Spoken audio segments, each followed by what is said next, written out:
I think this is the one that stayed in my mind the most, the Georgian artists that we met for the first time tonight on our journey around the Museum of Louisiana. And what was his name again? That we're going to tell you in text, on screen. It's here for another 2 weeks, I think, so come and see it. Stay tuned, you mean? Indeed. I love this one. To me, it's kind of... I like the feeling that he's been standing there in that water for a really long time, waiting for this fish to bite. He's got his bucket, it's going to happen. But it also, I don't know anything about fishing, I'm from London. This looks like night fishing to me. He's got this black sky, and I think that's not just to make the colours look good, but to tell us something as well. So, is this possibly a trout? Any fishermen out there might be able to tell me. Can you tickle the trout at night? The trout come up at night? I think maybe they do, I'm not sure. What is this female thing?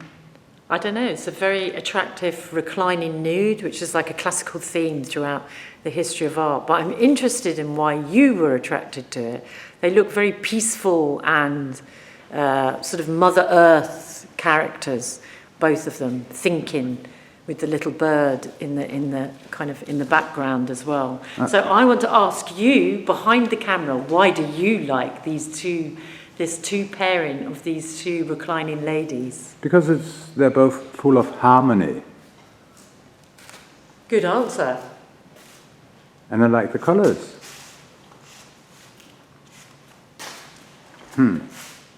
This is great. I love this. Why?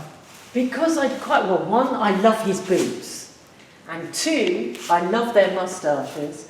And three, I love the contrast in the black and the red. And I'd quite like to be at this dinner. Don't you think it looks like they're going to have some good times at this dinner? I feel they are. And I think there's going to be singing after they've drunk vodka and they've eaten their food. And I'd quite like to be at this party because I think it's going to be fun. But I don't know whether they'd let me in because it's all male and I'd be the only woman. But maybe I'd be welcome. I don't know. From here it looks like you're already there. You can be objective and have thoughts. Really? Just have an argument on camera. What is this? This looks like one of those boats when you do a very small crossing because it's very shallow. It's like square form. And it's fixed to the coast. Yeah, and by wires. Yeah, and the two ladies that are travelling, he's carrying the bag for her. She looks very fancy, like maybe she's going to church with her hat on. And then this is a hint of like a peasant woman here with her headscarf. And this looks like an apron. Maybe she's been in the fields. And they're doing this short... Properly river. Yeah, short crossing across a river. You know, like one of those riverside boats because it's kind of square finish. If you see, which is very unusual. And you get that feeling of being there with the sky. All right. If I should ask you about this painting, what would the question be? The question is, he looks very downtrodden. I don't know whether he's some sort of inspector, a worker. His trousers are half up. He looks very downtrodden. And obviously, you've been obsessed about Semitic influences. And he's been given very Semitic features within this painting. How do you see that? Because of it, just in a kind of stereotypical usage of what they say is the typical Semitic features, which were used in Nazi propaganda as a way of dehumanizing people, not realizing there's people from all over the world that might be of the Jewish religion. So you could be Greek and Jewish and Chinese. But maybe he's not Jewish. Maybe he's not Jewish, but it was because of your references earlier. You seemed quite obsessed with this subject, so I was interested to point this one out to you. But I'm interested from the worker's point of view, because I think it's quite sympathetic from that point of view.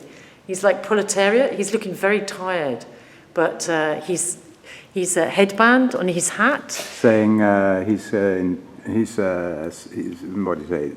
He's surveilling, he's keeping order. Okay, but he looks very dejected. So there's like a double story. Dejected, downtrodden, oppressed, tired, exhausted. Of course, with this kind of job. He looks completely worn out. So there's two things going on.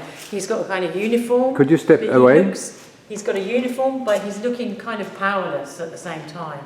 So it's an interesting contradiction going on. Thank you. Rebecca Feiner, you're here from London. I am. That's the rumour. I'm here from London. Yes, I could be from another planet, though. But where are you actually right now? I'm in Louisiana. America. In Denmark. In Denmark. It's a very, very modern museum. Special museum set in beautiful grounds. Shall we? Yes, and I want to show you a neon work of art. No, you tell me first. What is your impression of Nordic mentality or sentimentality? Nordic mentality? Are we talking in relation to art or people? People. People? I wouldn't... The sense, how will you describe the Nordic atmosphere, human atmosphere? The Nordic human atmosphere, that's very complicated. Or maybe rather... I'd say humble, but very proud and borderline nationalistic. Yes, but what about... But in a benign way.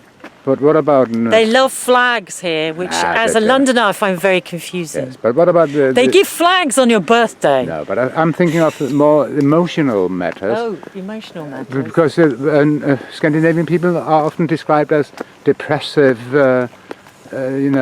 sentimental... I think they're bloody hilarious. So what does this sign mean? I think that's very witty. Uh-huh. I think it's very funny. It's like making a joke about what? About the common generalisation view of public psyche of Scandinavians being bleak. But I think they're very funny, very sarcastic people. And I think we could all do with embracing a bit of Scandinavian pain.